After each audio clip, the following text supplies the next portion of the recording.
Okay,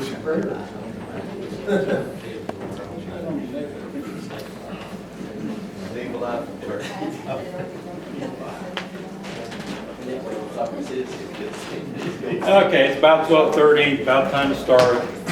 Those of you who don't have packets yet, they're copying them as quick as they can. They'll get them to you as soon as they get them here. So, lots of stuff, 49 pages, and I'm here to tell you folks, this is without some of the stuff I've been teaching the officers. I just didn't put in here, like their use of force stuff. And it's 12, I did the 12-point font instead of like 13 or 14, which is what I usually do. So it's a lot. And so, before I start, let me talk about something that's not on here at all. Last week, our Supreme Court of the United States had a case called Lange against California, right? And basically it appears that the rule from Lange is that if an officer observes a misdemeanor and the person runs into their house, unless there are exigent circumstances, the officer cannot pursue them into their house on a misdemeanor, right? They can on a felony, they cannot on a misdemeanor. What happened in Lange was there was a state trooper in California, guy drives past, he's honking his horn, he's playing his music, he's flipping the officer off, you know, all the stuff that people do to try to get the officers involved, upset. And the officer, of course, pulls in behind him, and then the officer hits him with the lights. Well, it's not a felony in California to not pull over, it's only a misdemeanor.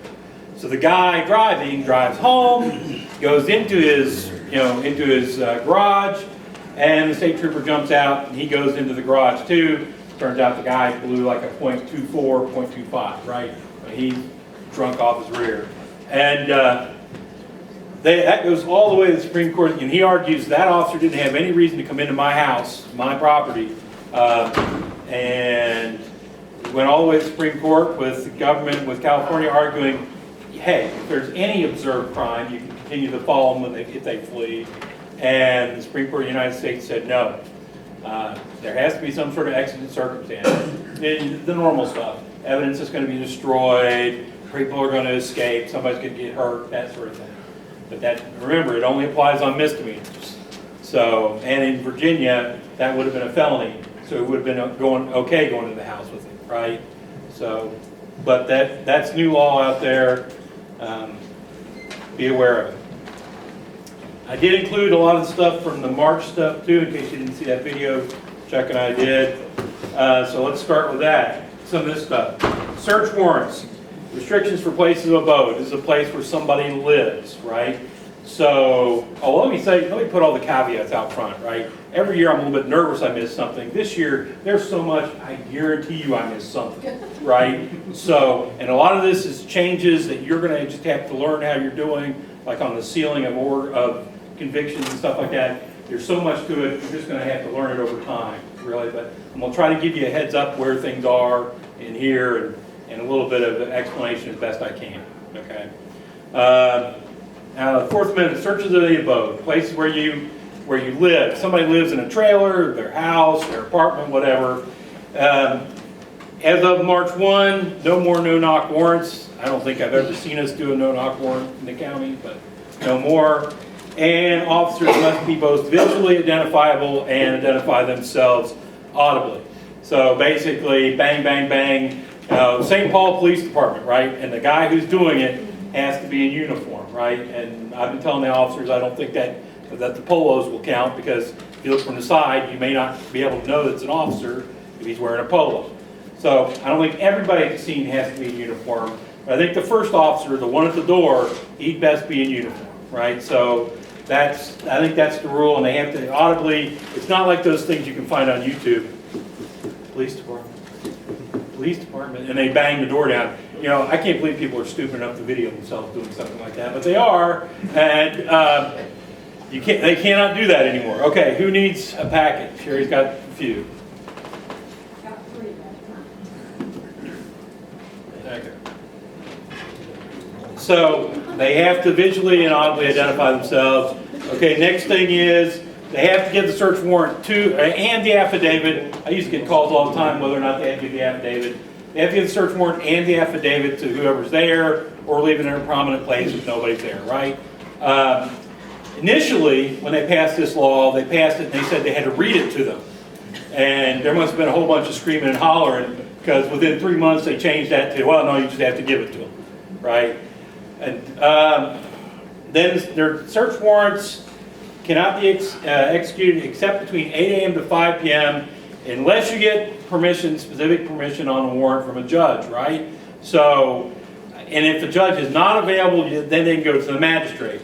So, the only kind of circumstances I can think of judges not being available is maybe a weekend, the judge is out fishing, or a couple weeks ago they all went to a conference.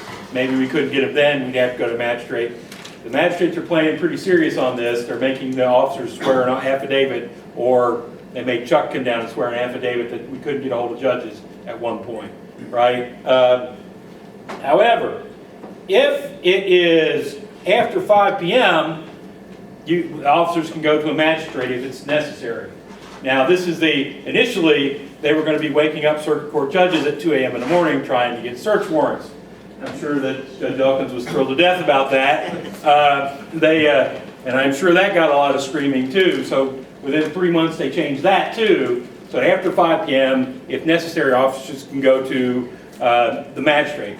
The example I've been using with officers is you go into a house, you're doing a health and welfare or whatever, and you find 5 pounds of cocaine in the corner, and you lock it down, you're going to do the search warrant, and it's 6 p.m. at night, right? Well, then you can go to the magistrate to get the search warrant, because you're not going to keep 2 or 3 officers at that scene all night long, particularly in one of the towns where they might have 2 people working a night or 1, right? So they can go do that. If somebody doesn't follow these rules, the evidence is excluded from Virginia court. Keep in mind, if any of this flips federal, these rules don't apply, right? But it's not allowed in Virginia courts. A whole bunch of things that officers cannot stop vehicles for. It's all secondary offenses now. That would be vehicle noises, marijuana odor, except commercial vehicles and airports.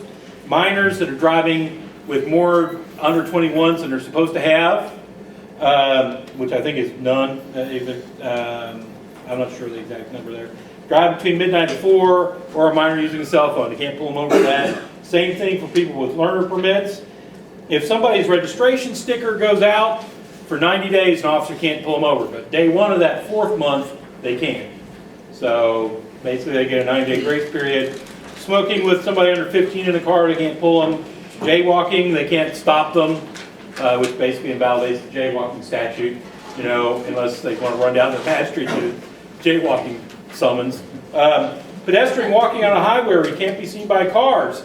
They can't stop that guy either. I think that's a self-solving problem, though, in the end.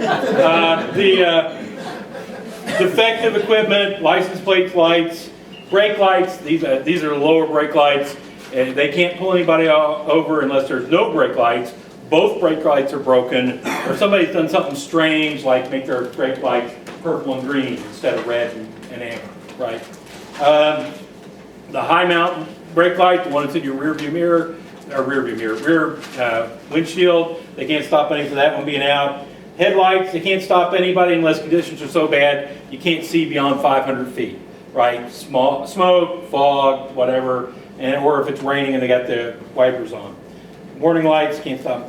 Loud exhaust systems, tinting, suspended items hanging from the rearview mirror and all that.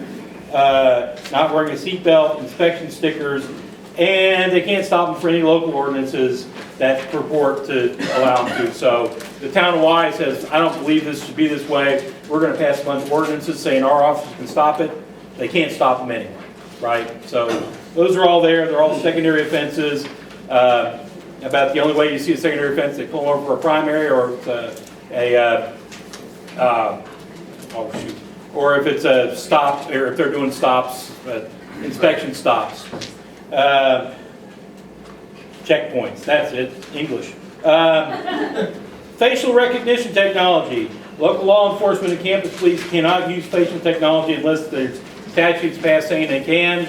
I thought this was kind of ahead of the game, and then one of the departments told me that they already had apartment complexes in their town that was setting it up and was trying to help trying to get them to use it, which now they can't, right? Although I don't think if the apartment complex uses it itself and then turns it over, I think that would be okay. But I don't know where they're going to get the database, right? But police can. Marijuana. Search without odor of marijuana. Cannot search solely on the basis of the odor of marijuana, and anything discovered because of a search solely on the basis of marijuana smell is not admissible. Then there's the search warrants here for the marijuana police. These next two, really, I'm not going to go over a whole lot, but understand the marijuana police, which yes, there will be marijuana police now, are going to have. Let me kind of go over what's going on with marijuana to explain as best I can Ken Lammert's philosophy on law, right? The marijuana, it's terrible evil. We're not going to let you have it. We're going to prosecute you in court. Has flipped to, well, it ain't so bad, and we're going to make it so that we can get all our money through licensing and taxes off of it. So basically, it's fallen into the same category as alcohol now, right? Many of the same rules, except, of course, our governor screwed things up. They started out, the General Assembly, whether you like the fact they're making marijuana legal or not, the General Assembly had this plan. They were going to, over the next 2 or 3 years, in 2024, it's all going to become legal. There's going to be a marijuana board, not its official name, I can't remember the official name, but the marijuana board, which is going to make regulations. They were going to have retailers set up and unlicensed and paying their taxes. They were going to have growers set up, and licensed and all this. And it was all going to all be in place and working according to plan in 2024. And then our governor says, no, we're going to make it legal now. And he doesn't fix any of the rest of the statutes. So it's a mess, right, at the moment. So we'll get to a lot of that more in the future of this, but just do understand that it is turning more into a retail thing, being treated like alcohol more than smoking. Sixth Amendment right to confront. The fact that an officer or deputy has signed a return to service does not mean that he has to be in court to testify to it. In this case, this Logan case, I don't know what they were trying to introduce, subpoena or something they were trying to introduce in court, and Logan objected saying, hey, you don't have the deputy here that said it was served on this guy. And this is the Court of Appeals saying you don't have to have the deputy there. It's not testimonial as to a fact of the case. It's just saying it got served, right? 14th Amendment. If the Commonwealth doesn't prosecute something, we decline prosecution on something, the victim cannot go out and hire a private prosecutor. This is a big thing around here. For some reason, there's a lot of people here who think they can hire private prosecutors. You can't. So, or they can be hired if there's a Commonwealth involved. There's a whole bunch of rules. But basically, the Commonwealth has to remain in control of the case to make all decisions. Okay, warrants and summons. On any warrant or summons, the officer now has to both put local ordinances, if he's going to do it under an ordinance, and the state code. So say the town of Wise's DUI code, that ordinance is 1.6, he puts 1.6, he's also got to put 18.2-266, right? Refusing to sign a summons. Up until July 1, if a person doesn't sign a summons, he goes to the magistrate, right?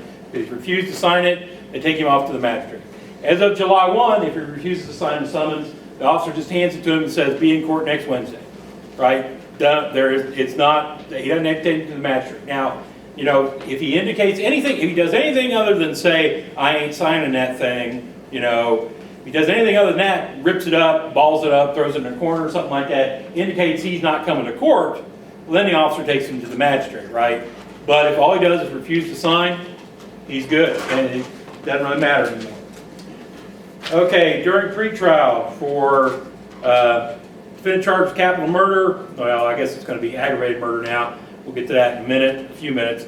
Defendant charged with capital murder who has been unrestorable for 5 years, the judge can commit him to the Department of Behavioral Health and leave him in their care. So I don't know if that's a huge change. I haven't done a capital case recently, to be honest with you. Bail, there's a huge change right here.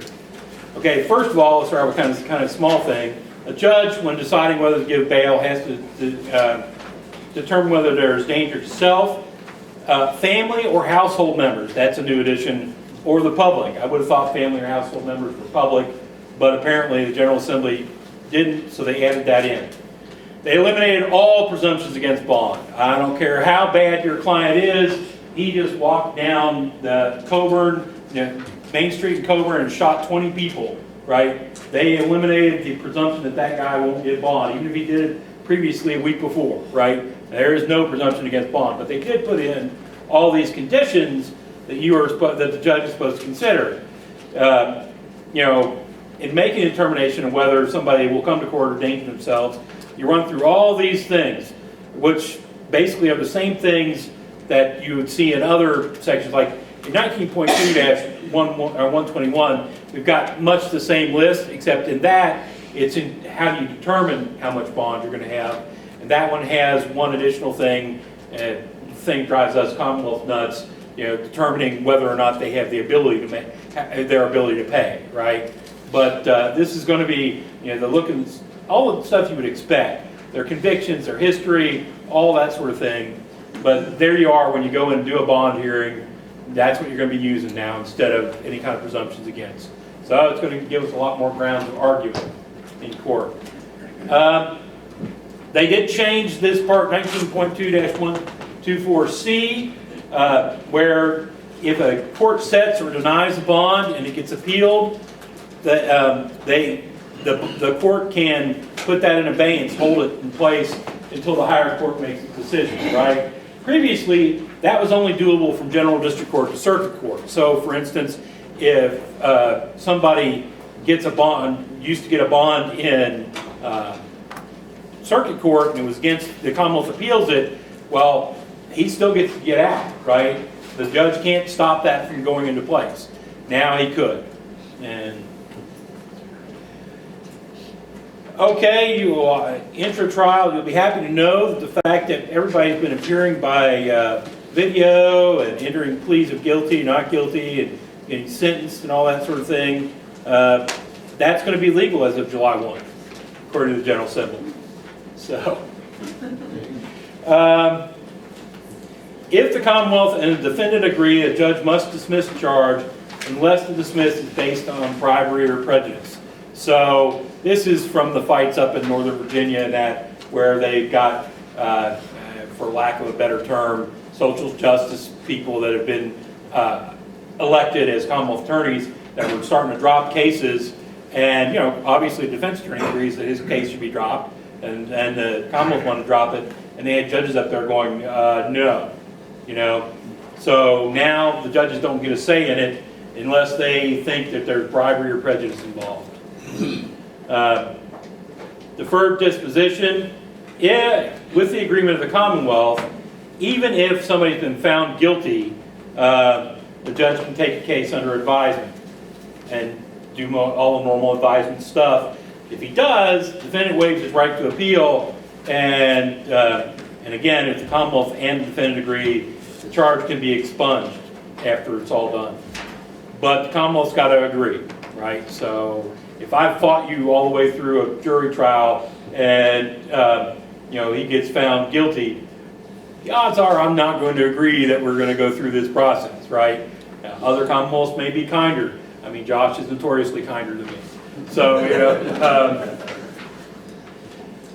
juries only sentence at the behest of defense attorneys now. So we evil prosecutors cannot call for a jury and have a citizen of the peers sit up there and determine what the sentence should be. Right? That's gone. Only you can do it, and if you do it, you got to give everybody notice 30 days before trial. Right?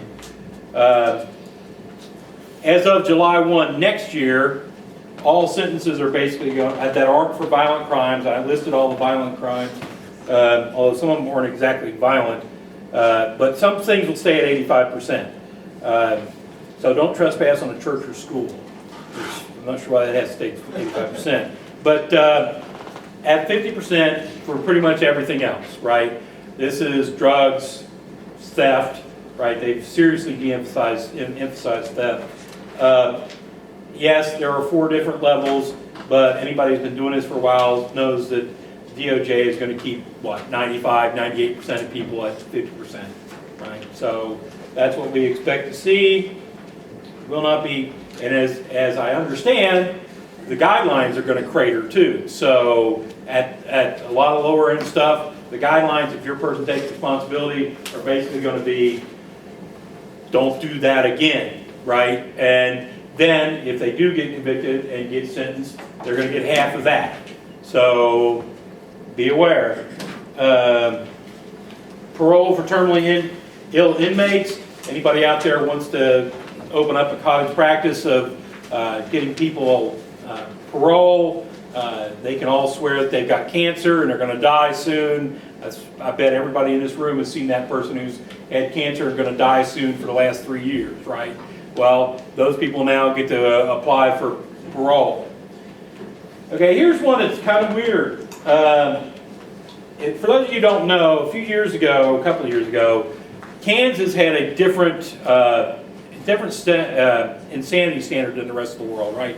Their insanity standard was you could not form intent, right? That was theirs. It wasn't unable to know the difference between good and evil, good and bad. It wasn't involuntary compulsion.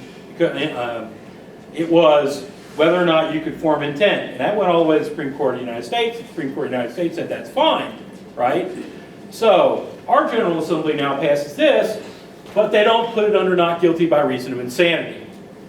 They say, evidence of defendant's mental condition at the time of the offense is relevant.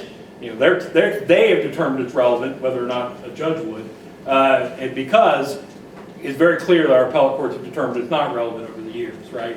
They've decided it's relevant and is not evidence of the ultimate issue of fact, right? But tends to show that he did not have the intent for the offense required, right? Which would be relevant for an ultimate fact, right? Intent is part of the crime, most crimes. But if that's there, then you can introduce evidence. But you have to show it existed at the time of the offense, mental illness, developmental disability, intellectual disability, autism spectrum disorder. So basically, you're going to have to come up with the medical evidence and or experts to show, yes, when he did this, he had these mental problems, right? And of course, there are notice requirements. You have to require 60 days before trial in circuit court, 21 days for general district, or 14 days if the trial is set within 21 days of last court hearing. I'm not sure. I imagine we are going to, and very bottom there under G, that doesn't mean you get away with it if you're voluntarily intoxicated. So voluntary intoxication is not what they're talking about here, at least. I am sure there will be a ton of fighting about this and case law that develops it. I can tell you my position is that means if it's going to be there and it's not something that and the General Assembly has said it doesn't weigh on the ultimate issue of fact, because they've said that in there, this poorly written statute one way or another, that this is going to be evidence towards sentencing, right? You should be able to talk in front of the judge about this guy's got this autism issue, this guy's got this, development issue, that sort of thing, and have it applied towards sentencing. But the statute goes back and forth, right? So there's going to be a lot of arguing here as to what it actually means until the courts actually kind of determine it, or the General Assembly goes back in and fixes it. So I would hope that they'd fix it and make it an not guilty by reason of insanity defense, right? But we'll have to see if they do that. Witness is not excused from testifying in marijuana cases because of self-incrimination. Basically, we can call your witness and make him testify, but if we do that, we have to give him transactional immunity. Any prosecutor in the world who gives transactional immunity is an idiot, so I don't expect you're going to see this statute used very often. Because, transactional immunity, as we all know, means your client walks up there and he's supposed to talk about the marijuana deals he's been doing with these guys over here, and suddenly he says, and I killed 6 people in Norfolk last week. And we can't prosecute him then, right? So transactional immunity is not something, I don't expect this statute to be used much. Previous convictions, forensic scientist is evidence. This is basically putting in 4.1, and as I said before, right, they moved it all out of criminal statute, moved it more into licensure areas. So forensic scientists are going to let, certificate comes in, admissible evidence unless objected to. Same rules we're playing by now, except now it's under 4.1 instead of 19.2 or 18. Label on sealed container, evidence of marijuana content. This is for retail sales, right?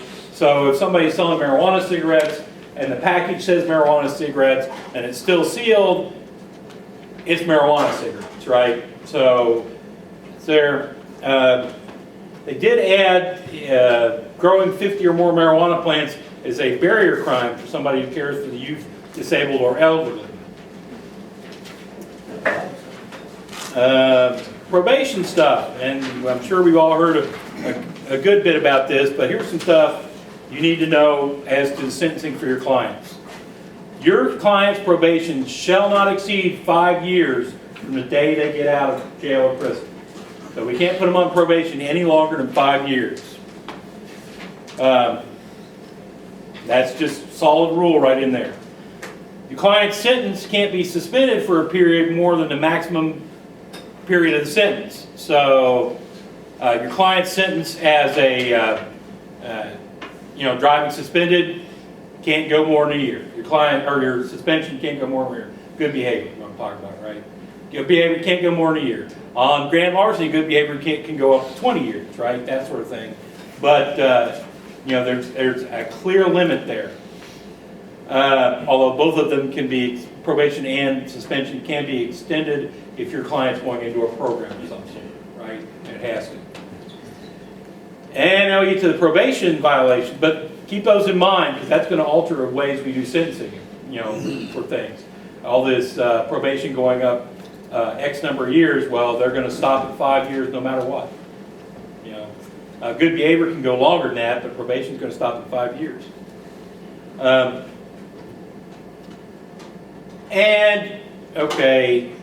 Punishment for probation violations, as we've all heard, the first time, let's go.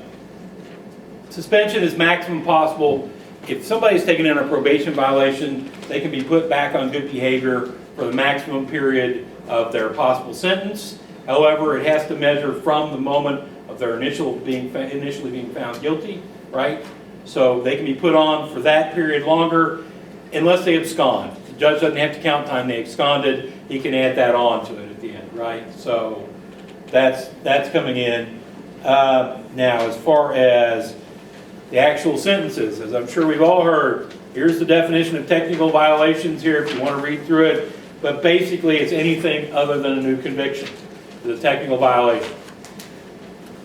And if there are multiple technical violations brought on the same probation violation, counts as one technical violation, right? First time, no jail time, which shouldn't really affect y'all anymore because if there's no jail time, you're not going to get a point, right?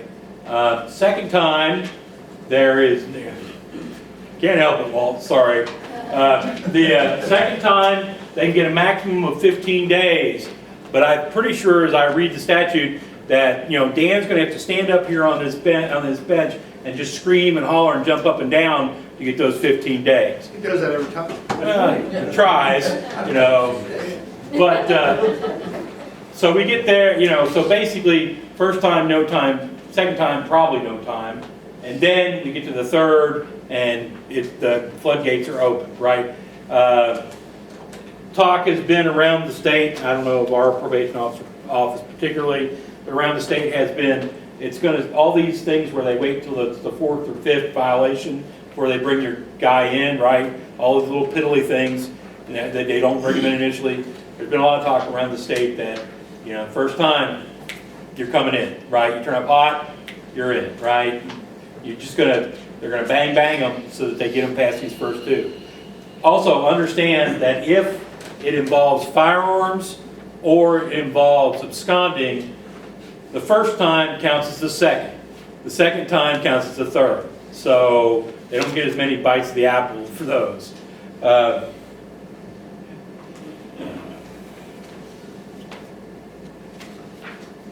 Oh, well, yeah, here at the bottom, this very last paragraph D. They can't be held in jail until they get beds at some sort of program, right? So, those of us who are prosecutors, now we would never do such evil things, but those of us prosecutors who've not believed in all these programs for years, right? These month-long, 6-month-long programs that people go to and then, get out of and keep using. Well, suddenly, we might become true believers so that I can say, well, Mr. Gilbert's client clearly needs help. I mean, he is addicted. It's terrible. We need to do something to help this guy. A judge will hold him in jail until something opens at CCAP in the next 6 months.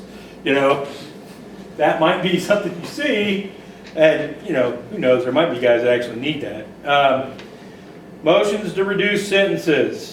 Okay, as you all know, under 19.2-303. The rule has been forever, once they're gone to DOC, that you can't bring them back in front of a judge to get their sentence reduced, right? No matter why they went to DOC. Even if DOC cheated, we lied to them, told them they had to take them down, even bad faith, good faith. And we've all seen those where DOC's grabbed somebody, who, even if there's a hearing set, right? Or the judge has said they have to stay here.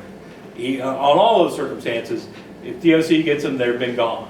Well, that's been changed now. I understand this is from Delegate Kilgore. It goes till 60 days after they've been transferred. So if your client disappears, he's gone from the jail and Duffield, he's gone off to serve his half sentence in whatever prison, you can still, within 60 days, bring him back to the judge and argue his sentence should be, part of the sentence should be suspended. Marijuana resentencing. If anybody's in jail or prison for a long term on solely marijuana, right, they can petition to come back and get resentenced by the court, and they get court-appointed counsel. So, I don't know of anybody around here who's solely gone to prison on marijuana for long periods of time. But if there is anybody, we might be hearing from them again. Good things for your clients. No interest from 180 days for conviction. Used to be 40. All defendants have to pay. Well, all defendants can pay on installments, right? Used to be had to be if you couldn't pay in 30 days. The judge can't require a person to make a down payment on their installment agreement. So, guy comes in, says, "I want to make it, and I want to pay, and I can start paying next Wednesday, $50 a week, right, or something like that." First time, you have to let him do that. That's going to be good. Now, if he comes back after he gets on that payment plan and he stops paying, and a year later he comes back in and says, "Well, next Thursday I can start paying $50 a week," then the judge can require a down payment before the installment agreement. Appeals. Here's another big change for y'all. Everything goes, you have an automatic right to appeal nowadays, Mr. Defense Attorneys, Ms. Defense Attorneys. Those of the Commonwealth still don't have an automatic appeal. We still have to petition. But you have an automatic right to appeal. And now, that sounds terrible, except for the fact they have put in like a safety valve for them. This first thing here, rules of the Supreme Court, if they get your, it's not a petition, if they get your brief and all three judges on the Court of Appeals go, "That's garbage, that law's already been decided," that sort of thing, they unanimously agree that there's no merit or the issue's already been decided by a court, then they can just get rid of it, right? No oral argument or anything. You just get your 1 or 2 pages, just like you do when a petition's denied now. It'll be the same sort of thing, I imagine. When you file your notice of appeal now, you don't file it to us. You file it to the clerk and the Attorney General. So, because that's who's going to be dealing with it. Again, only the Commonwealth has to petition. Within 40 days of the record being filed with the Court of Appeals, you have to have your opening brief at the Court of Appeals, which will mean brief has to be written, all your stuff in the index and all that sort of stuff. You're going to have to do all the more formal stuff in a brief than the 4-page petition you could do now and put together with a statement. You have to do it all according to the rules of a brief. Good news, though, is that if you're going to do an appeal, the Commonwealth will pay for your transcripts. So you've done that week-long jury trial. There's a gazillion pages of transcripts. You don't have to pay for them.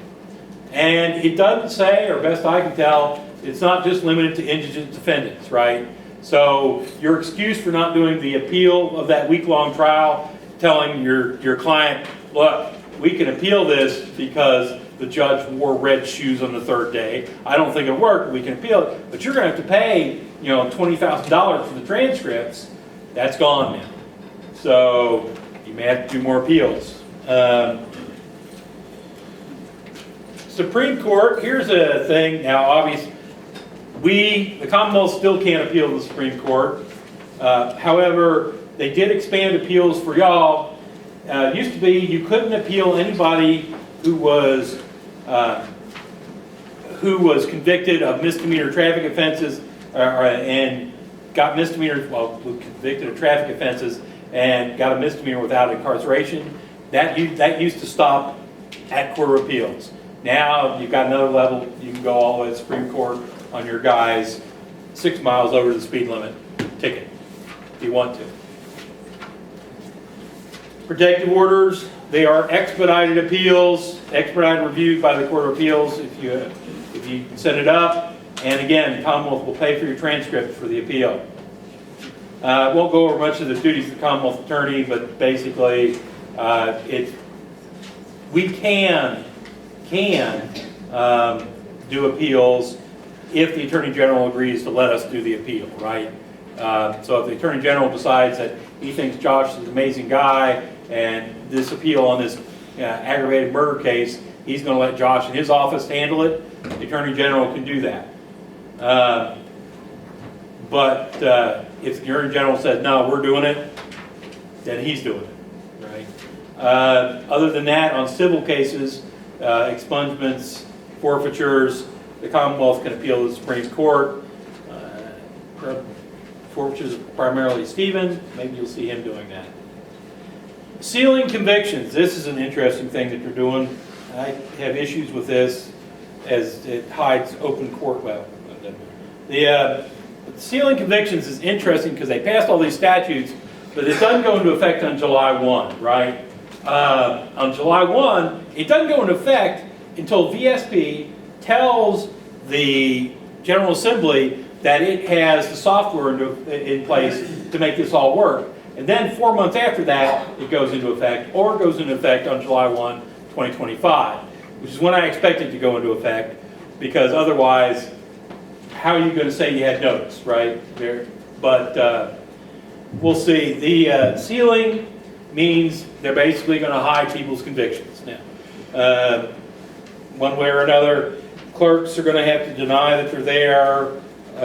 Commonwealths are going to deny they're there. However, there's all sorts of exceptions, right? For instance, the fact that your charge has been sealed doesn't take it out of the DNA, doesn't take you out of the DNA database. You're still there, right? Which would be indicative that you'd been convicted of something somewhere.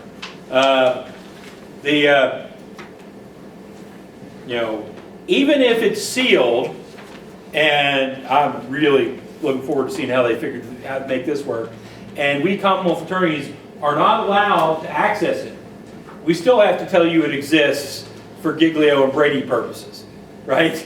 So I'm really interested to see how they're going to make that work. Are they just going to have us check something on the computer so that some of them will get all their record, others we won't? I don't know. It's going to be something else.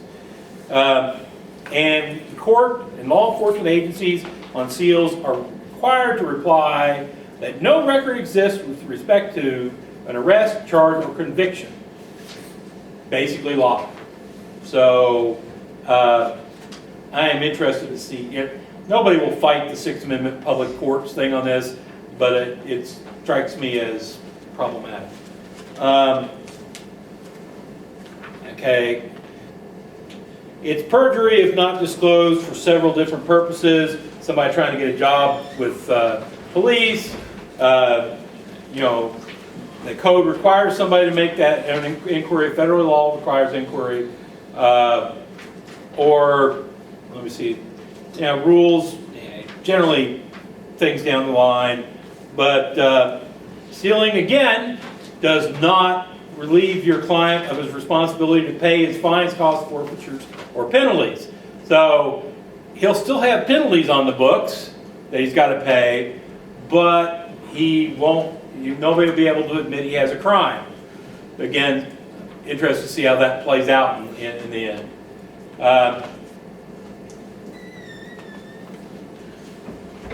Sealing is not allowed to be used, any sealed offense is not allowed to be used in the sentencing report, any kind of punishment consideration, or considering bail.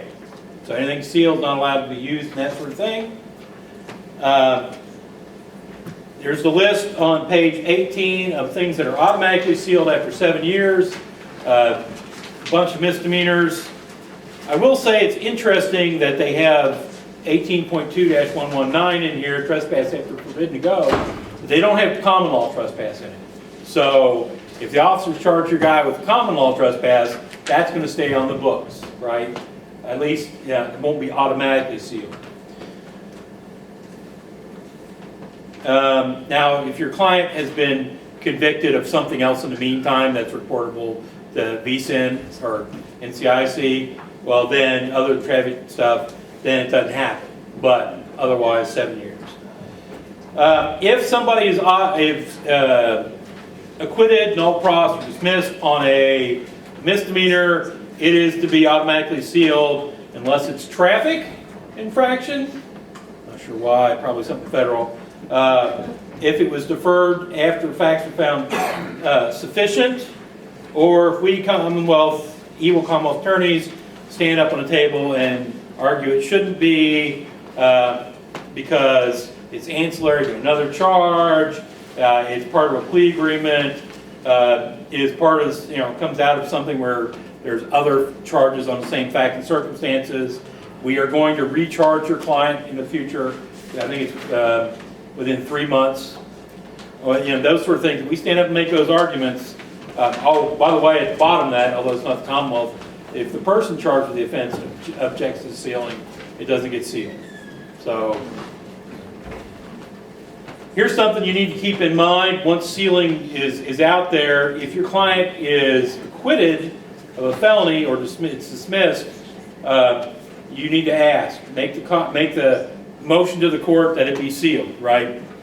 Now, Commonwealth has to agree to that, and there may be circumstances where we do. Probably a lot of them we won't, but I think there's an argument that it's ineffective if you don't ask, right?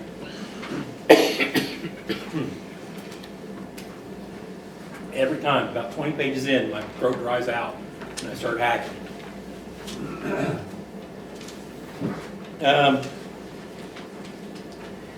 Okay, there's a set of them that can be petitioned. Can't petition for involuntary manslaughter, causing serious bodily injury for a DUI, domestic assault and battery, or DUI. Can't petition class 1 or 2 felonies, punishment by life in prison. Convicted of class 3 or 4 in the last 20 years. It's interesting. Class 4 felonies are actually going to have a use now, right? They were pretty much useless in the past because class 5 and class 4 both had 10-year maxes. But they made a differentiation between 4 and 5 now.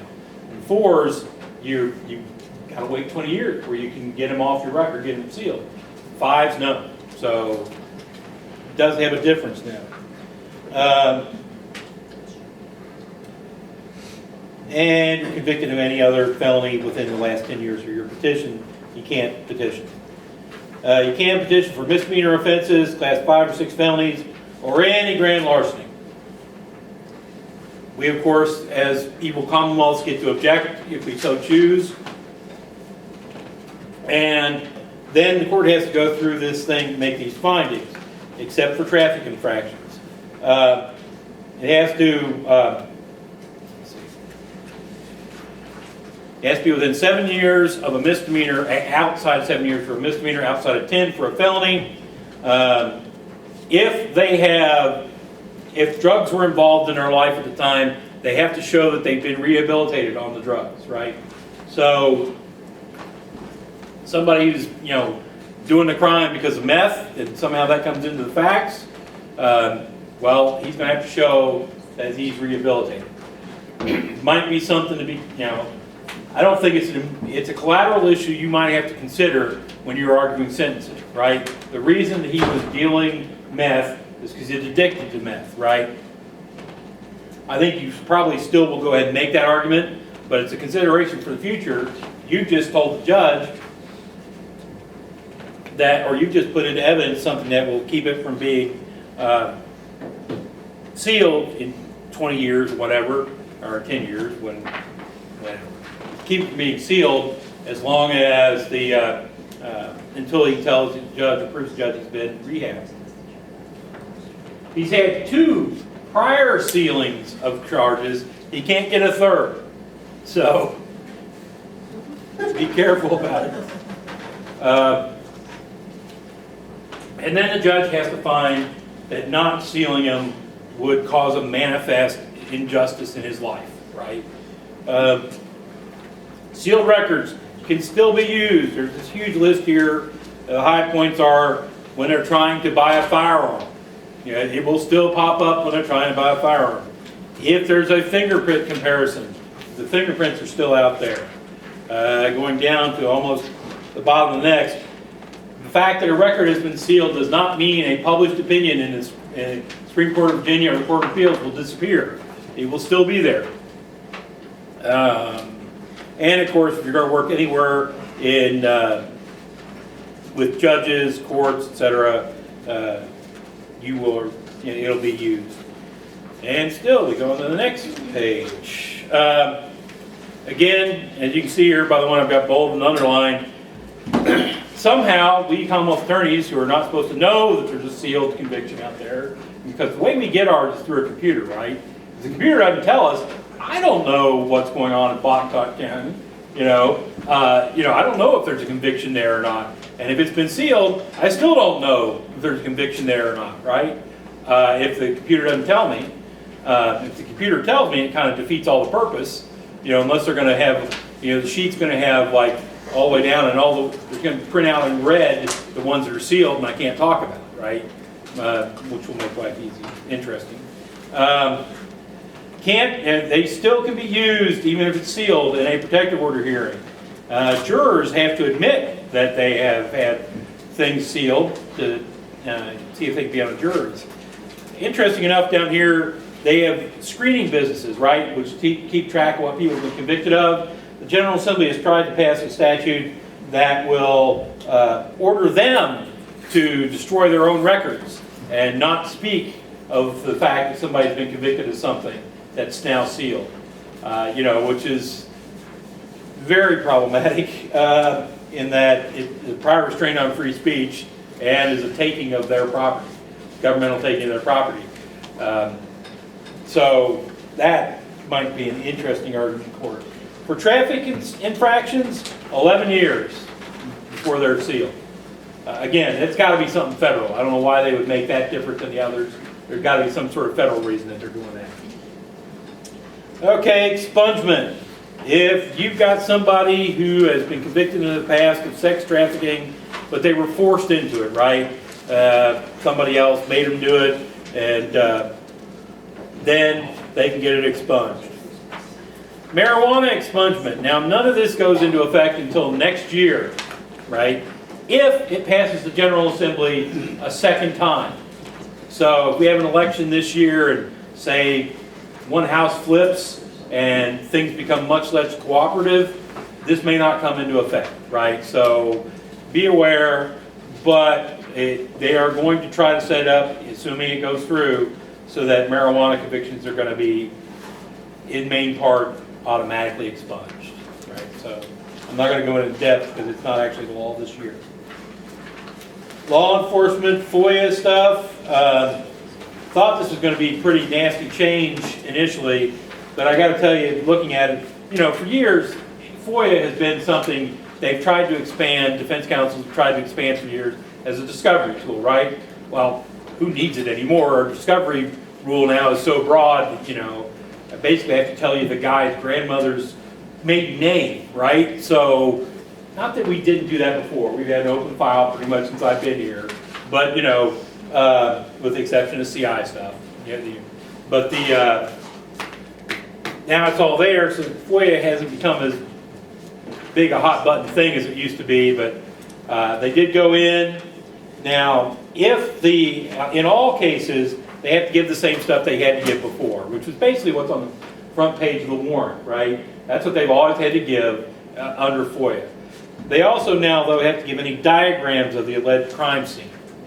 So that's in there, subsection F there, be aware. Although there are exceptions to that, that'll probably be tricky over time. Now, criminal investigative files, they are FOIA-able, but only after the proceedings are over, right? There's no proceeding ongoing. So basically, you want to get the criminal investigative file of a traffic infraction, reckless driving. He comes to General District Court, he's found guilty, 21 days later, he hasn't done anything, and then you'll be able to get the investigative report on that, which will be the complaint, right? We all know it's not going to be much more than that. However, if it's like somebody goes down in the middle of town in Coburn and starts shooting a bunch of people, and we have a 6 or 7 year trial, period, and then 5 more years of appeals after that, well, that's all proceedings, right? So when that's all done, then the investigative reports will be available. And that's the way I'm reading that. I expect we're going to see some case law out of this and see how that turns out. And there are a bunch of other exceptions in here. Well, and even in those circumstances, any video, audio, or pictures that would identify the victim can only be released to family members of the victim, right? Officers, the departments are now required to make accessible to the Commonwealth Attorney's Office. It didn't say they have to give us. It's accessible to us any kind of complaints or disciplines reports for officers, right? This is for Giglio purposes, or, so we should have it. There's only one real exception to that, and that's if the highest level police officer in whatever department says, no, that's going to screw up our IA investigation or something. And then it has to go to the judge, who has to look through it and decide whether or not it should be disclosed. Juvenile stuff. Cut some of this out this year so that I could do it over intake, it'd make more sense to them. But appealing to juvenile intake, right? If someone is turned down for a petition at juvenile intake, they have 10 days, and the intake is required to give them papers telling them this, 10 days to appeal it to the magistrate, right? And it doesn't count if it's a diversion or if it's something else, or if the intake officer does something they don't like. It only is if the intake officer flat out turns them down. No petition. They got 10 days to appeal to the magistrate. So, juvenile detention age, they've changed this. Juveniles under 11 can't be placed in secure detention unless they've committed a violent crime. They can't be placed in secure detention facility at all until they've had the delinquency hearing. So that's going to be proved really, really interesting when some maniacal little 10-year-old kid, God help us, don't want to see that sort of thing, but, is out there, he stabbed 12 people and, he continues to be violent. What are you going to do with that kid now? If you can't do anything with him until delinquency hearing, right? I guess mental hospital, if that's allowed. I'm not sure that's allowed. Okay, only juveniles under 14 or 11, or only juveniles 14 years of age or older, or 11 and older, and delinquent with a violent crime can go to DJJ. So, nobody. Under 18 can now drive using their cell phone. They changed that rule for all of us. We're all allowed to drive with our cell phones now, so be aware.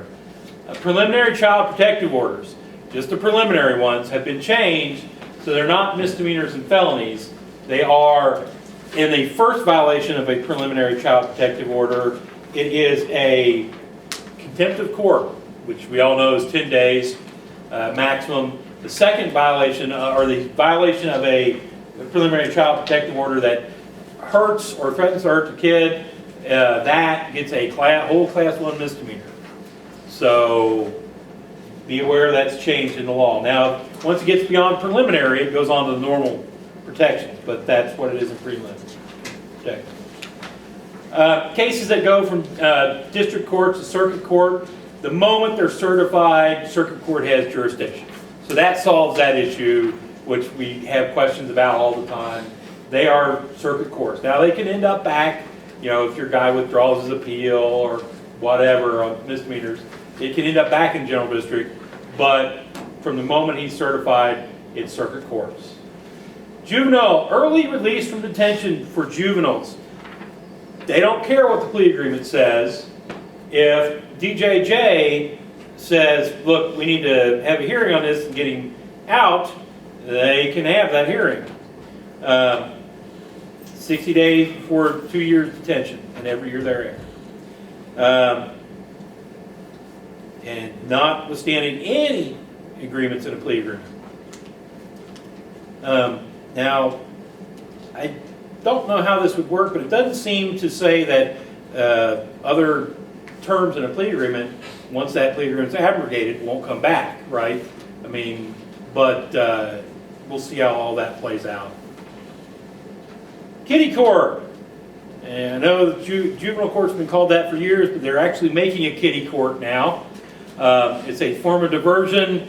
The intake can send somebody to this juvenile thing where we'll have juveniles acting as lawyers, judges, well, no, attorneys acting as judges, juveniles doing all sorts of stuff, but it's supposed to be about restitution, rehabilitation, accountability, all the buzzwords, right? All the buzzwords, and no incarceration. So any kid who's charged with something up to a class 1 misdemeanor can end up in this.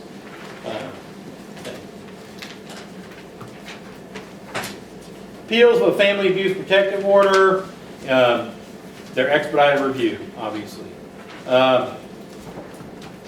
Child support incarceration. If your client is in jail for 180 days, he's not deemed to have voluntary unemployment for your child support considerations. However, it is as I understand it, the change in circumstances, unless it's because they're there because they haven't paid child support, or they've committed a crime against a child, or the custodial parent of the child.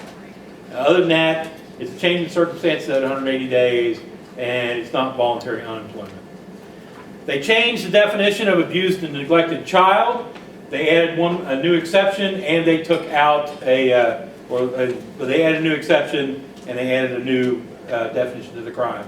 They added to the faith exception. For those of you who don't know, subsection 2 under the statute is a faith exception. If a family believes that prayer is going to solve their kid's cancer, and if it doesn't, that's in God's hands rather than giving it chemo, and they do that in good faith, they believe it, no matter how much we may disagree with them, they're allowed that, right?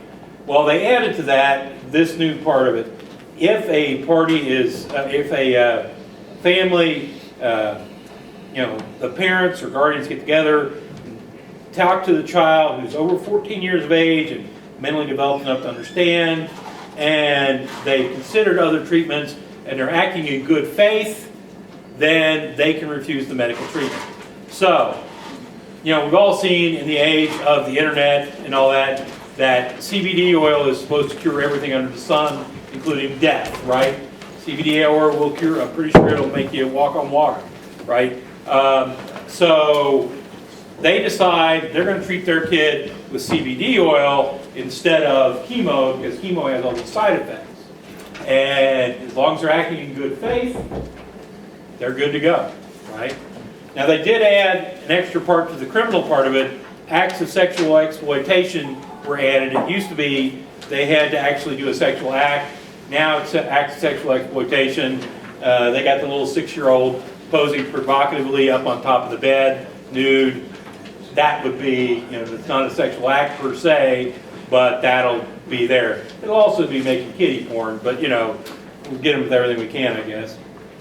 Okay, here are all the juvenile stuff about marijuana, which does not go into effect this year, so I'm not really going to go over all of it. I think it goes into effect 2024. This is one of the glitches because the governor moved things forward, right, and didn't move all of it forward. So all these things having to do with kids buying, possessing, and all this stuff with marijuana, doesn't matter. Not yet, at least. Do notice at the very bottom, they took marijuana out of delinquency. It is not a delinquent act to possess marijuana anymore. So now we get to the substantive crimes. Some of the fun stuff. Infinite petty larcenies. There is no longer a felony petty larceny. So, your client, as long as he keeps his rate of theft under $1,000, can steal as often as he wants, and it's all petty larcenies. I never thought they would do this in Virginia. Back when I was doing defense work, I was in Chesterfield. I had this lady out of, I'm pretty sure it was New Jersey. She was down here, and she had got caught stealing like 30 or 40 bucks from Walgreens. And they wouldn't give her bond, and her guidelines called for her to get like 1.5 to 2 years in prison, right, or jail. And she was like shocked. She said, how can you do this to this little thing? You know, this little thing. That's what she kept calling it. And I finally looked at her record, and she'd been convicted 23 times of petty larceny in New Jersey and never seen a day in jail. Not a single day. So, you know, look to the future. Destruction of or theft of items of antiquity. Don't steal the cannonball from the Civil War Park, right? Violent crimes. Death penalty's gone. It's been replaced by aggravated murder, which is going to be all the same stuff, except at the end you get life in prison without any chance of probation or parole. Be aware, usually in these things, once they fight and get the death penalty gone, the next step is to fight to get rid of life without parole or probation, right? Hopefully that'll take years before they get anywhere near that. I'm not sure what was so vital about changing the punishment for robbery, but they did this year, depending on what the facts and circumstances are of the person involved. If they've caused serious bodily injury, it's up to life. If they've used a firearm, it's up to 20 years. If they've used force or another weapon, it's up to 10 years. And if they just threaten them, give me that money or I'm going to thump you, then it's up to 5 years. So be aware. Marijuana, marijuana police, here's what the name of it is. Virginia Cannabis Control Authority, right? So the marijuana board, it's easier to say marijuana board. The marijuana board is going to have marijuana police. And it's going to be a class 6 felony if you attack one of them. So don't hit the marijuana police. Perceived orientation is not grounds for an affirmative defense in any kind of violent crime. So this is, Greg Stewart here, he has decided in his heart of hearts that his gender is, he's a kumquat, right? He's a kumquat, he knows it true and true, and he propositions me and says, I think that you could be my sunflower, right? And I, being a religious person, am heartily upset by this. Just tore up. And I pull out a pistol and shoot him. That is, the fact that he propositioned me from whatever he was, does not, from being a kumquat, does not allow me to get away with the crime. It didn't allow me to get away with the crime anyway, right? I think this is a feel-good statute. It doesn't really accomplish much. It's fun to poke at, but let's be honest. If he propositioned me like that, and I pulled the pistol out and shot him right then it's voluntary manslaughter, right? Heat of passion. If I walked away and I fume about it over here for 15 minutes, and I come back and shoot him, then it's murder too, because I premeditated, right? It was already there, but I guess they feel, they passed it. Electronic threats. Electronic threats. Okay. Anybody who texts, emails, Facebook messages, whatever a place, and they mean to intimidate the civilian population at large. This means not just one person, like a whole bunch of people, right? It's basically terrorism. Or they mean to cause the government to act a certain way. Or, and here's where you're going to catch this, is they mean to cause a place to be evacuated. or not to be occupied. So that's going to be a class 5 felony, class 1 misdemeanor if they're under 18. So bomb threats to the school are going to be a class 5 felony, or because they need to have the school evacuated, or if some kid under 18, class 1 misdemeanor. So, remove marijuana from under felony obstruction of justice. Infected sexual battery, which has been on the books for a while, has now changed. Used to be infected sexual battery, or until July 1, infected sexual battery will be somebody knows they've got a sexual disease and they try to pass it by having sex with somebody, right?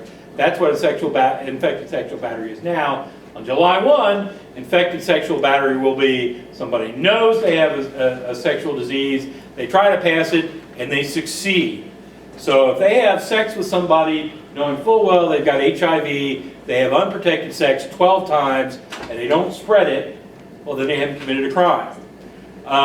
As I understand it, some people watch the General Assembly more than I do.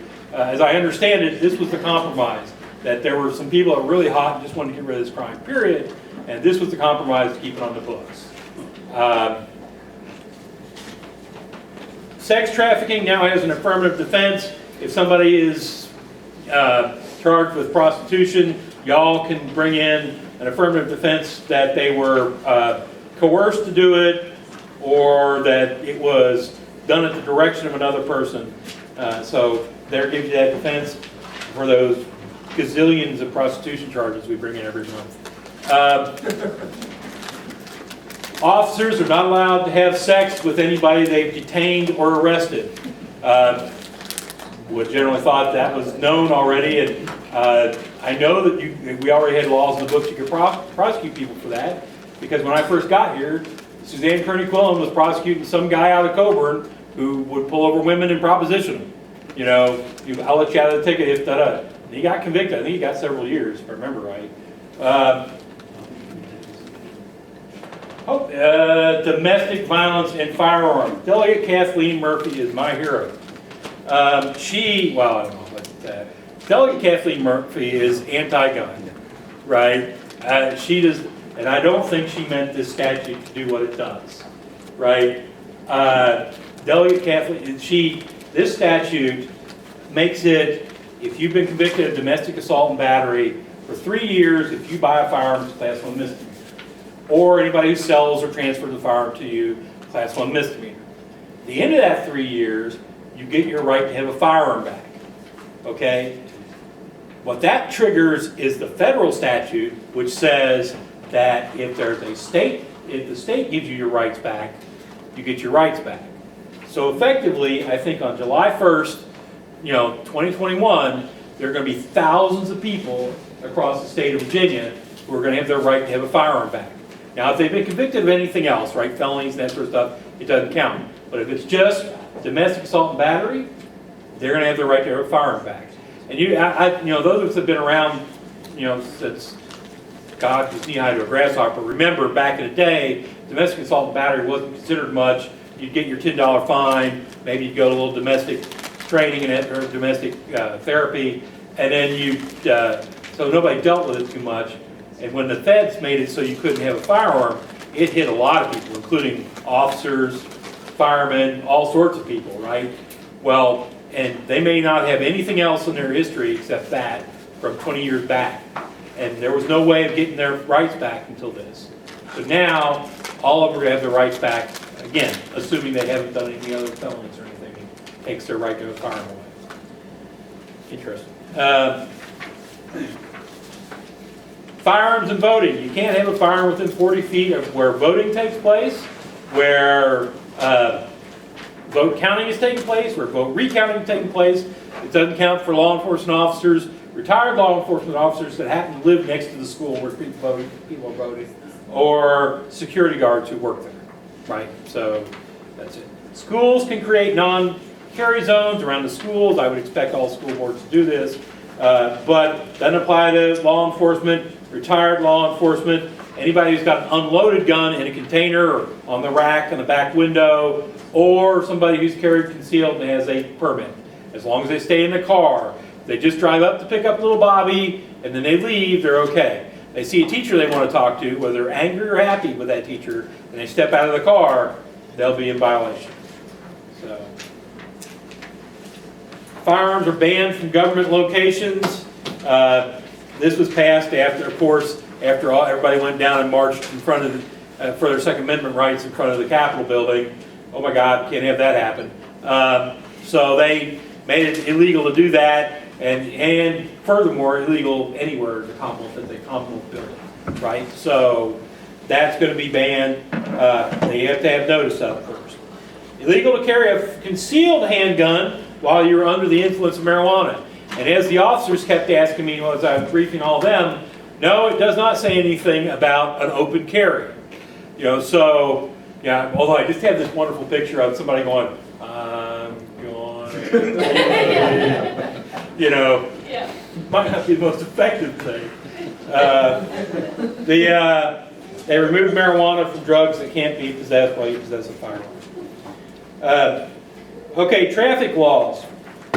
They made defective equipment defective and unsafe equipment at the very same time as they made you can't pull them over for it, right?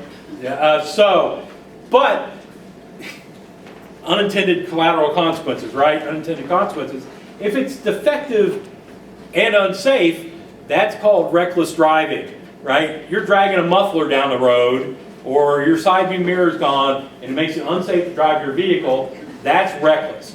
So what, in effect, the General Assembly has done has removed the ability of the officer to write a citation and made him only able to write a summons, right? Yeah, so, yeah, I'm sure you're happy with, yeah, a little bit more pointed work for some people. Same thing for, they changed suspended items that obstruct the driver's view. You know, that things hang from rearview mirror for years. That's been a reason people have been pulled over. Now they have to substantially obstruct the driver's view. But of course, the officer can't pull them over for that anyway, right? So they made that a secondary offense. So what if somebody has a bowling ball hanging from the rearview mirror or something else, right? Or has a blanket up or something weird, right? Well, again, reckless driving. Right? They've again, collateral consequences. They've removed the ability to write the citation. The officer has to go with the summons, right? Habitual offender is dead. Ding dong, the witch is dead. Even as a prosecutor, I have hated this statute since when I was a defense attorney and stood there, I don't know how many times in Chesterfield, with a guy next to me whose only crime was he drove and he was getting a year in jail, no matter what, right, or a year in prison. That's done. And anybody who's only being kept from driving by a habitual offender, no other suspensions or anything, anybody who's only being kept from driving by a habitual offender will get their license back, right? Doesn't do away with any other thing. Court-ordered restricted, he's not required to pay, a person's not required to pay in full before they can get their restricted. If the judge gives somebody VASAP while they're on, because of reckless driving, they have to have the 6-month interlock. Be aware that I think that'll affect more of your clients than anything else. Judge can give restricted license to somebody who's had his license previously suspended because of drug offenses, probably marijuana or others, as long as they've gone into VASAP. CDL.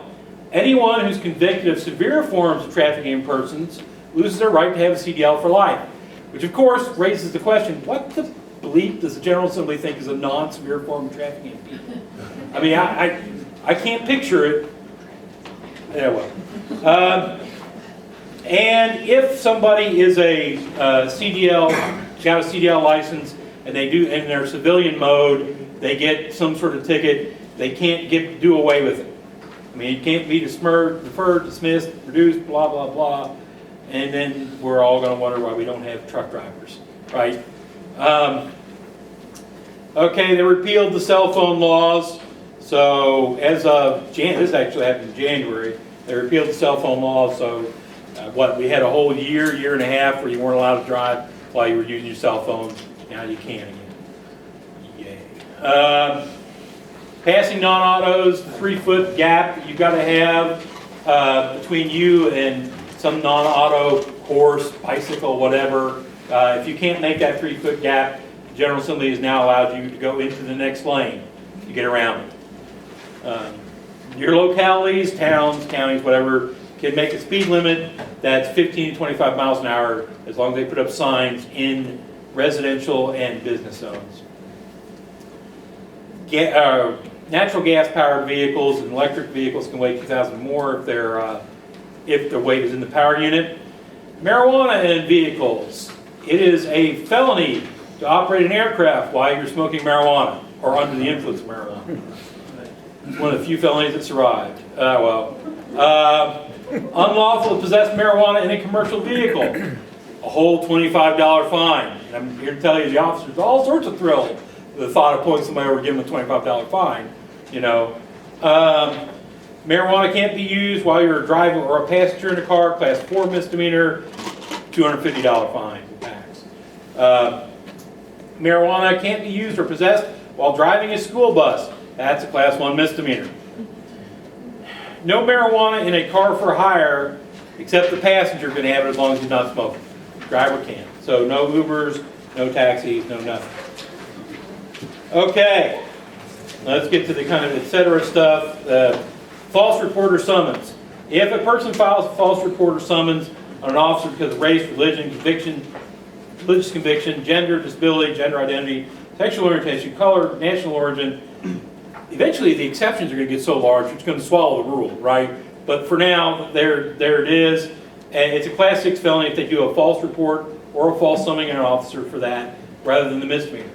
So I call an officer and Greg here, I've made up some false crime because he's a kumquat, right? And I despise kumquats. So I have made up that false crime and I admit it to the officer. Yeah, I did it because he's a kumquat, right? Because that's the only way you're going to know about it, right? So I am doubly stupid and should get that felony for being doubly stupid. One for the call-in and one for admitting it, right? Because the only way you're going to get it is if they admit it. Well, I guess some idiot could be wearing Klan robes anymore. If there's any Klansmen left in the freaking world, I hope not. Voting, class 1 misdemeanor to tell somebody a false location to vote or register to vote. Greg, if you want to vote in Norton, you got to go down to Sullivan County, Tennessee and register. You know, that's a class 1 misdemeanor I've just committed. You know, so those are there. It is a class 1 misdemeanor to give somebody a vote or a ballot in a language they don't understand so that they vote improperly. So I give Greg Gilbert here a ballot in Arabic, you know, because I can read it and he can't. And then I go, yeah, oh, you want to vote for Jane Smith? That's this one here. And it's actually John Doe. Well, that's a class 1 misdemeanor, right? Also a class 1 misdemeanor to alter them so that people vote incorrectly. If somebody threatens, coerces, bribes, or intimidates somebody working at a polling place, that's a class 5 felony. If somebody intimidates, threatens, or coerces someone who is going to vote, that's only a class 1 misdemeanor. And joy of joy, they took bribery out. So if anybody likes pork rinds, you can now get pork rinds. And for those of you who are young and don't get that, about 15, 18 years ago here in the county, there was a lady who called, I think it was state police, and said, hey, you know, I promised I gave them my mail-in vote. They were supposed to give me pork rind and cigarettes. They didn't give me my pork rind and cigarettes. Make them give me my pork rind and cigarettes, right? That developed into an investigation which rounded up all sorts of, you know, good old boys around town, around the county for, you know, voter fraud. And that led into a gambling thing, and it was a big deal. Wrapping up just as I got here 16 years ago. Okay, let's see, moving on. Don't smuggle things into jail or prison, because if you do, it's a class 4 felony, and you can't work as a law enforcement officer or as a guard. Do not release balloons that are non-biodegradable into the atmosphere. It is $25 fine per balloon. And we're going to count every single one of them, guys, you know. What if you're on marijuana when you turn blue?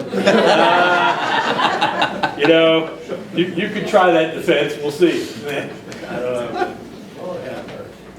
Trash dumping now carries a $500 fine, and it's also, otherwise it's a class 1 misdemeanor. Animal cruelty in dogs.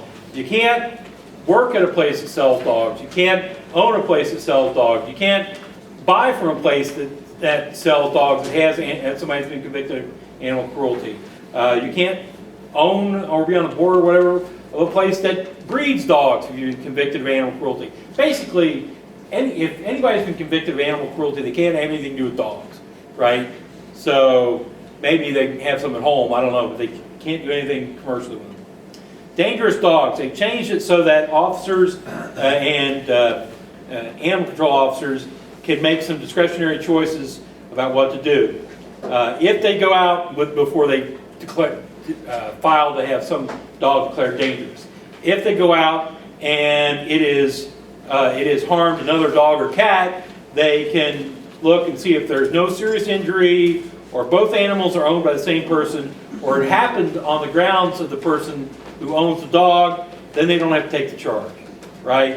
If it's an injury to a person and they look and it's just a nip or it's some scratches and abrasions from a bite, they don't have to take the charge, right? So for instance, my youngest brother has a pit bull.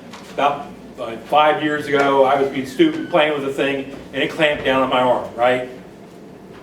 Okay, it didn't snap my arm or anything, it was playing too, but I got a couple tooth marks and big long scratches. Under the old law, the officer would have to start doing dangerous animal proceedings. Under new law, he can look at me and go, "You're an idiot. No, I'm not taking dangerous animal stuff on this dog." Right? Speaking of dangerous animals, hey Richie. Class 1 misdemeanor if you don't turn over a dog that's previously been declared dangerous if there's a new event. Any owner of a dog, a dangerous dog, who it has another event, the Class 2 misdemeanor if it attacks and kills a dog or cat, Class 1 if it goes after a human being. 18.2-52.2, anybody who owns a dog and treats it so poorly, or any animal, treats it so poorly that it's gross wanton, culpable, reckless disregard for human life, and it gets a hold of somebody and injures them, well, that's a Class 6 felony up to 5 years in prison.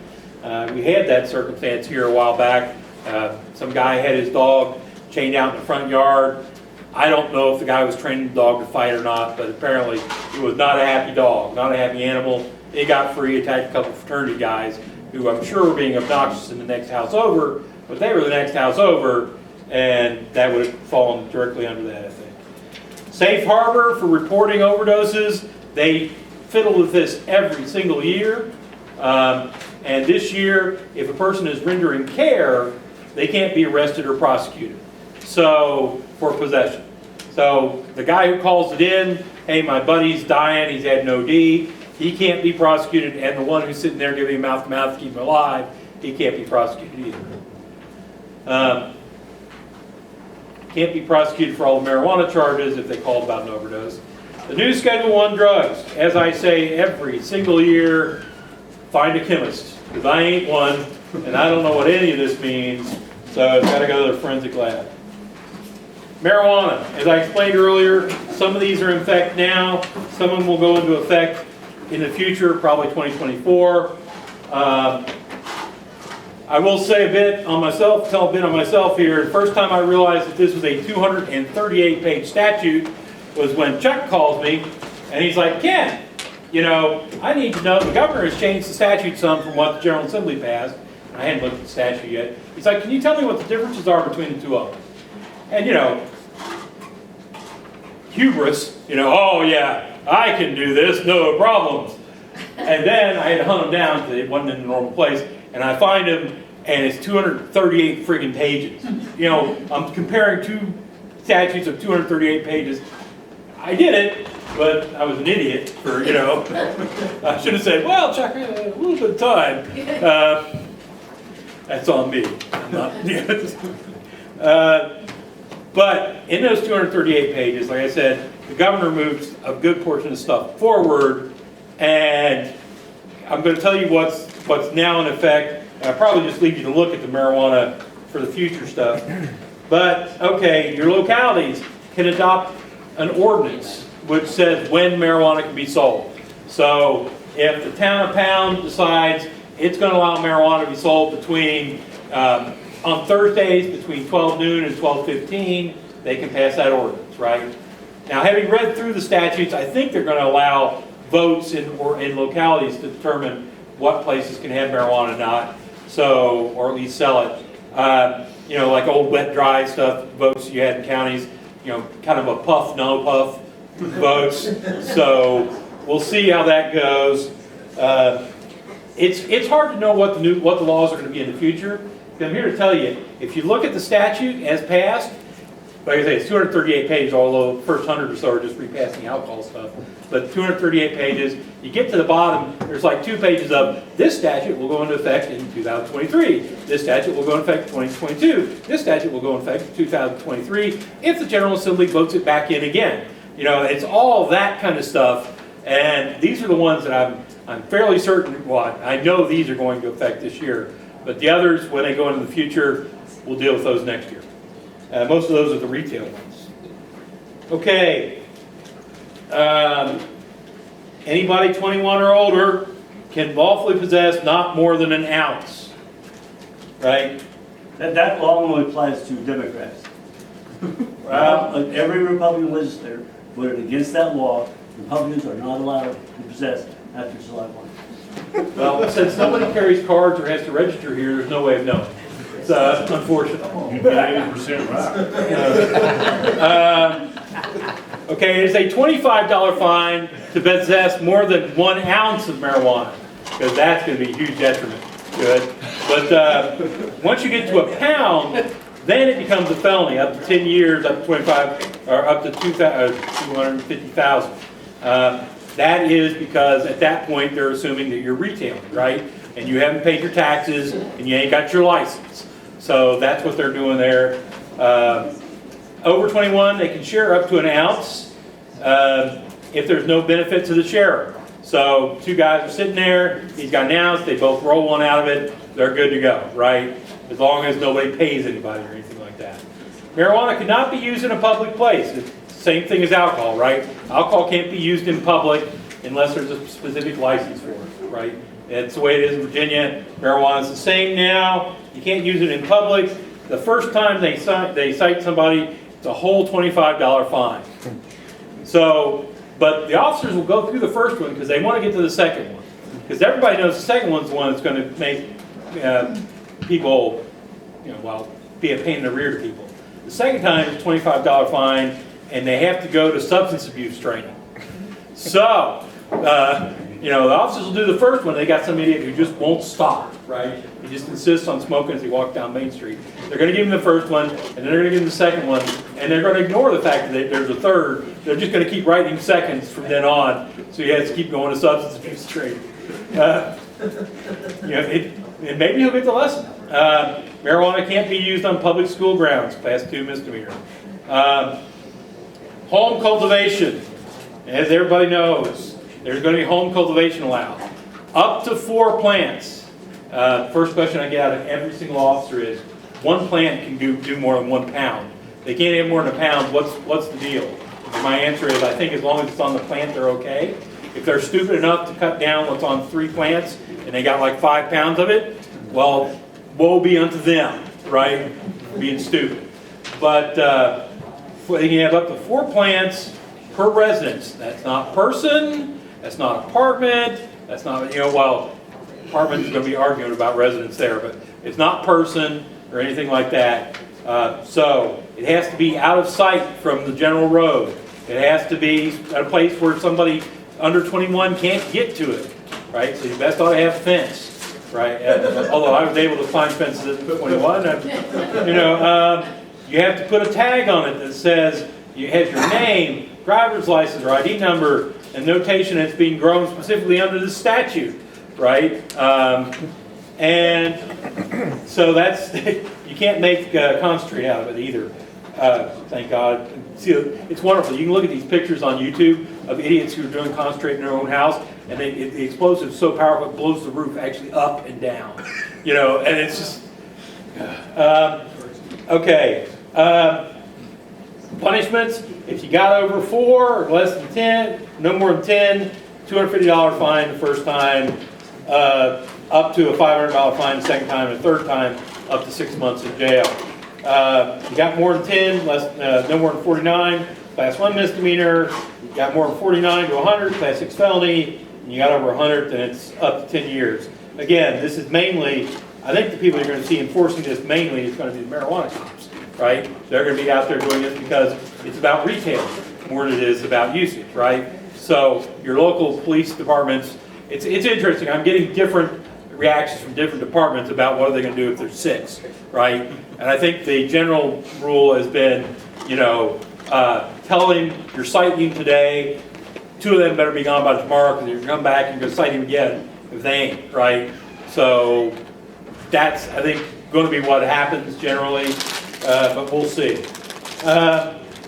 Anybody who's not had a prior marijuana type conviction in 4.1 can have cases taken under advisement to be dismissed with these conditions as put here. They did away with a whole bunch of stuff. Generally, they did away with marijuana distribution, marijuana possession, marijuana, actually in 18.2, first offender marijuana, but it's been recreated in 4.1. They got rid of, you know, punishments for large-scale distributions. They removed the punishment for distributing over 5 pounds. They removed the punishment for distributing under 18, which is interesting since we don't really have the under 21 statutes in place yet. You know, they removed it from within 1,000 feet of schools, obtaining drugs by fraud or drug paraphernalia.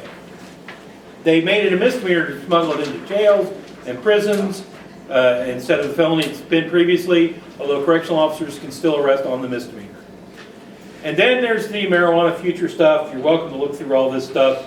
I don't want to confuse anybody, but I did put as much of it in as I could that was actually criminal stuff to kind of let it go for you to look at. And I think, well, an hour and a half. That's actually quicker than I thought it would be.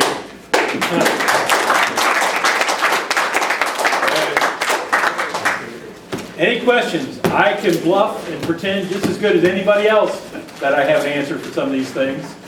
Anybody any questions about anything? How many pot plants can I have at one time? Well, do you have a house? Yeah, you might have 4. Serious question, on the NGRI, if the defendant submits expert testimony, are they still required to submit to a Commonwealth's examination? I don't think there was any change in the law this year to it. I mean, that's what it's been. Right? I mean, Is it still under the umbrella 19.2 that requires that? There, And the I reason didn't I'm see saying- any changes at all to the NGRI. NGRI didn't change. Okay, what about the diminished capacity or whatever? That thing that they're doing there, under that, I would read through it, I mean, very carefully, but I don't think I think I saw the normal expert play back and forth, right?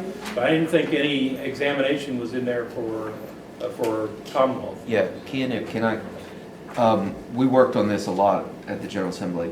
They specifically said the defendant can't be subjected to a forced Commonwealth expert, but the Commonwealth can get an expert to review what the defense expert said to give a different opinion, Yeah. if that makes sense. So in other words, you're a defendant and you got your expert, we can't then get an expert and force you to talk to their defense. It's a screwed up statute, Josh. I mean, as I said, we were going through it. There are parts of it that are like NGRI. There are parts of it that are just like, well, you're going to let them talk about this no matter what. There are parts that say you got to prove it. You know, it's a screwed up statute. There's going to be a lot of arguing about it, I think, in court. Like I said, I think it's probably only applicable to sentencing. Stamper is, you think it's only sentencing? Well, when else would it be applicable? Because they say specifically in the statute, it's not relevant to the elements of the statute. I can't remember the exact language.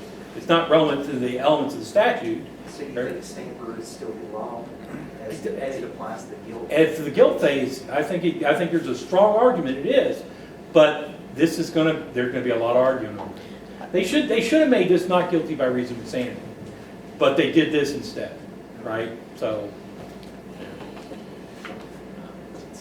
any other questions? Anybody? You can introduce diminished capacity to, as evidence that the defendant couldn't form the intent. Yeah, see, they go back and forth on that. The statute, talks about how it's not pertinent to an element. It's relevant, even if it's not pertinent to an element. Well, intent's is an element of the crime, right? So if they want their cake and eat it too. You can't have both. They gotta make up their minds. This statute needs some serious work. That's all I can say. I mean, anything else? On the whole thing about the cases being sealed, I'm confused. Is it just, you can only get 2 of them done? What was it all about that? Right, well, yes, if you've got a client and they've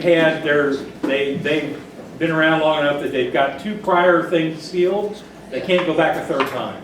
So they got that grand larceny from 1985 sealed, they get a jaywalking from 1992 sealed, they don't get to go back for a third bite at that apple. That's if they're asking for it. That doesn't apply to the automatics. It doesn't apply to the automatics, that is if there is. Request. Right. So, Yeah, the sentencing, that takes place next year? yeah, you're talking about how much time they have to serve or something. That goes into effect July 1 next week. But it's retroactive. Yes. That's my understanding, it's retroactive. Anybody else? Bueller? Bueller, okay. Thank you, ladies and gentlemen. All right.